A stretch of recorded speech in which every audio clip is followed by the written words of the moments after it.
আসসালামু আলাইকুম, good morning from London. আজকে আমার লন্ডনের দ্বিতীয় দিন। তো এখন বাজে সকাল 6:30টার মতন। সকাল সকাল বেরিয়েছি লন্ডন ব্রিজে যাওয়ার উদ্দেশ্যে। হোটেল থেকে মাত্র নিচে নামলাম।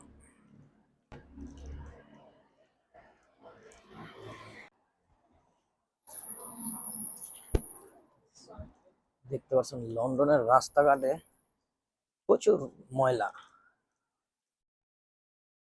বিশেষ করে এই দিকটা আমি আসার পরে দেখলাম প্রতিটা জায়গায় এরকম নোংরা টাইপের ময়লা অতিরিক্ত করা। রাস্তাঘাটে মানুষের ময়লা ফেলায় রাখে। এই দেখেন গাইস, এইদিকে, ও মাই গড।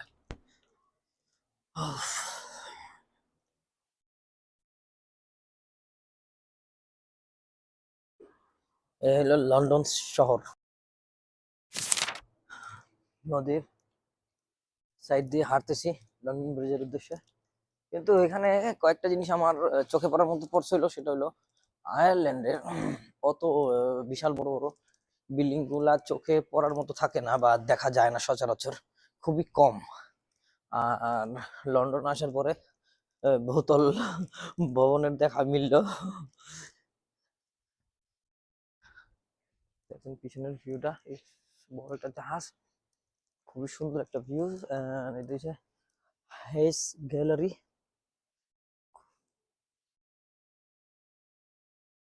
ও, হেস গ্যালারিটা খুবই সুন্দর।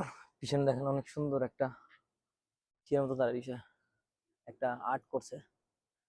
বিশাল বড় একটা যুদ্ধের জাহাজ, কামান টামানের মতন। দেখো, আমি বলিনি, আমি কিন্তু ইউটিউবিং করি শখে বশত। তো আমি অতটা এক্সপার্ট না যে এই সম্পর্কে ধারণা নিয়ে একদম পুরো ফুল প্রিপারেশন নিয়ে ভিডিও করব, তেমন কিছু না। জাস্ট আমি ওয়াকিং করতেছি অ্যান্ড ভিডিও করলাম শখের বশত, যেটা হয় আর কি, এই আর কি। দেন কিছু মানুষ কমেন্টস করে, তাদের হেল্প করার চেষ্টা করি। ইভেন এই পর্যন্ত আমার দ্বারা অনেক মানুষের সেভ হয়েছে, যেটা বাংলাদেশ থেকে অনেক এজেন্সি প্রতারণার মাধ্যমে মানুষের থেকে টাকা পয়সা নিচ্ছে বা নিতেছে। তারা কিছু জানে না আইল্যান্ডে ওয়ার্ক পারমিট সম্পর্কে। এই জিনিসগুলোতে আমি জাস্ট একজন ভলেন্টিয়ার হিসেবে হেল্প করার চেষ্টা করি, দ্যাটস ইট। এছাড়া আর কিছুই না।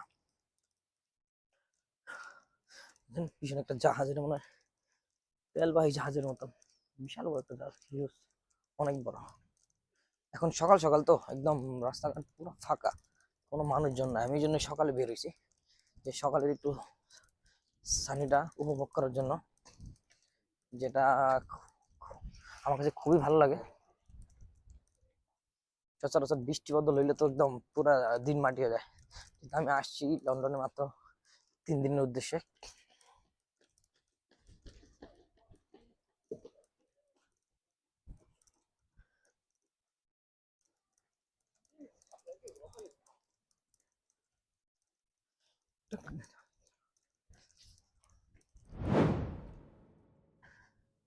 এই যে আপনারা দেখতে পাচ্ছেন লন্ডন ব্রিজ দেখা যাচ্ছে। এটা আমার হোটেল থেকে বেশি দূরে না, just maybe 10 minute distance, walking distance. তো আমি এই জন্য নিয়ার বাই হোটেল নিছি, যে আমি হাইটটা এখানে চলে আসতে পারি।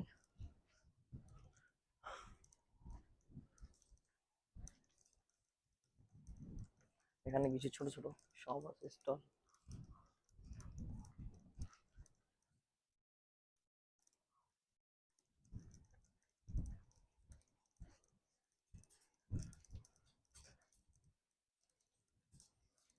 একদম রাস্তাঘাট ফাঁকা, মানুষজন নাই, মনে হয় আমি একাই হাঁটতেছি, চলতেছি।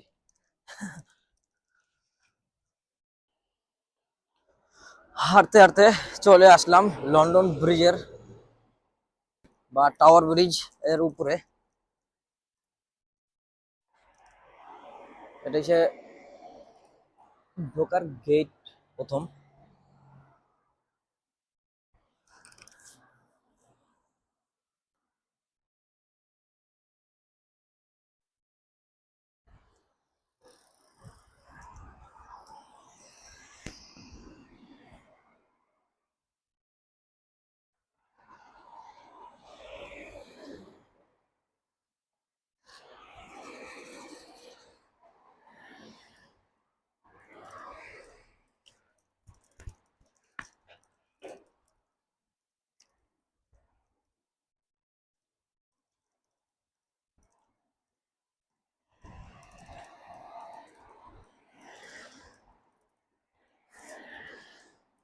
ব্রিজটা প্রচুর দেখতে পুরানো পুরানো, নতুনত্ব মনে হয় না কিছু। এখানে কিছু লেখা আছে, কনস্ট্রাকশন কর্পোরেশন গ্রিন হাউস ও কমপ্লিট ট্রাস 1977-এ পরবর্তীতে এটা কমপ্লিট করছে কাজ এরিয়া।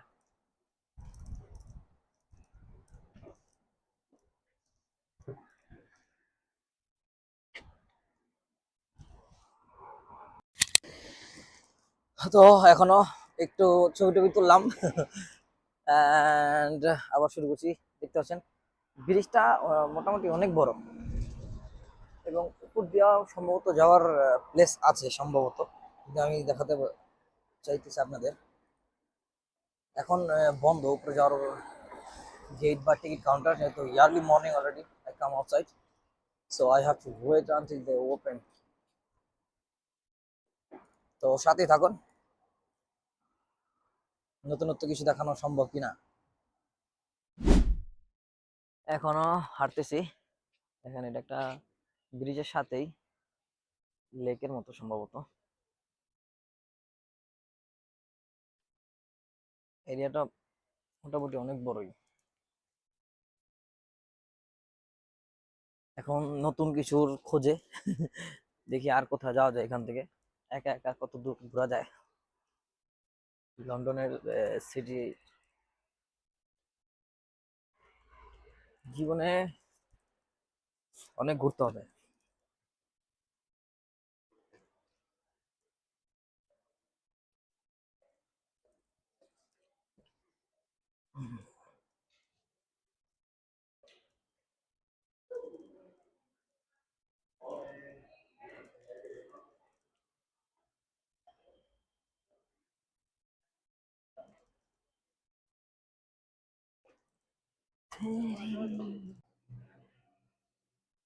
এখানে খুবই সুন্দর সুন্দর ক্রুজ রাখা আছে, আমার যে একটু রাজকীয় টাইপের রিচ রিচ ভাব আর কি।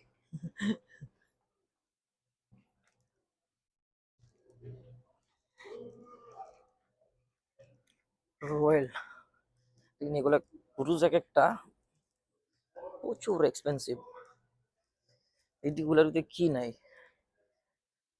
দুনিয়াতে, যদি টাকা থাকে ভাই সবাই যা যার মতো এনজয় করতে পারে আর কি।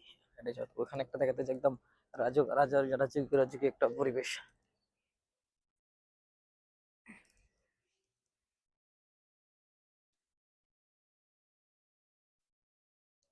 আজকে দ্বিতীয় দিন, ভালোই লাগতেছে। লন্ডনের ইতিহাস বলে তার লাভ নাই, লন্ডনের ইতিহাস ইংল্যান্ডের ইতিহাস আপনারা সবাই কম বেশি জানেন। তারা আগে থেকে যেহেতু রাজা ছিল, এখনো রাজ পরিবার আছে এখানে।